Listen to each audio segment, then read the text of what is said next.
Life as We Know It with Tom Walton. Many years ago, when my brothers and I were a lot younger, we did what siblings often do. We tossed clever insults at each other, sometimes in good humor, sometimes not. They would tease me that as a print journalist, I was in the wrong line of work. "You've got the perfect face for radio," they would tell me. Turns out they were right. I retired from the Blade in 2007, but launched an op-ed column that September that continues to this day. But 6 years into retirement, it occurred to me that I might have something to say in a different format. I had just finished a long run as host of a weekly public affairs television program here on WGTE Public Television called The Editors. With the TV gig in the past, I needed a new outlet. So I approached a friend and fellow Rotarian, WGTE General Manager Marlon Kaiser, to gauge his interest in adding me to his lineup of on-air commentators. He and Darren Lachelle, who worked for WGTE at the time, came up with a plan. "How about 4 minutes on Mondays during the afternoon commute?" they asked. Darren explained that WGTE had 4 minutes of air available during a break in NPR's popular All Things Considered broadcast, just ahead of the dinner hour. Would that be okay? Of course it was okay.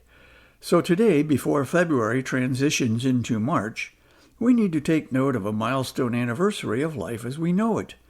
My first broadcast aired 10 years ago this month, in February 2013. I was nervous, but Marlon and Darren had put me in the capable hands of producer Chris Pfeiffer, who not only guided me through the technical stuff, but coached me in the nuances of speaking on radio. Monotone, in other words, was out. "Throw in some emotion," he said. "Have some fun." I must have paid attention because I'm still having fun. I managed to transition from a script reader to a performer of sorts. One particular episode a while back illustrates the point. I had to figure out how to present an imaginary back-and-forth conversation between two people.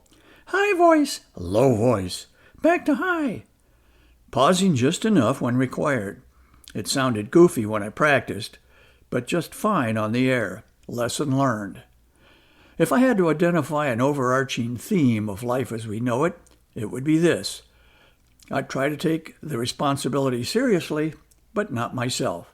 After decades on the editorial page, I was ready to lighten up. How humbled I am to be featured on the WGTE website alongside such talented contributors as Mary Claire Murphy, Brad Creswell, Haley Taylor, and Fritz Byers, an old friend whose skills as a First Amendment lawyer are matched by his love of jazz. WGTE listeners are enriched because those four, and so many others on both the radio and TV side, give so generously of themselves. As I step into my sunset years, my brother's insistence that I have the perfect face for radio is more accurate than I would like. But I don't consider it an insult. For the 500th or so time at the mic, I'm right where I want to be.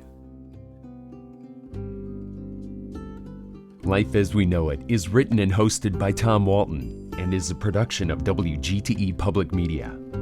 Life as We Know It with Tom Walton can be heard on WGTE FM 91 every Monday afternoon during All Things Considered at 5:44 p.m. Or hear past episodes at WGTE.org/life.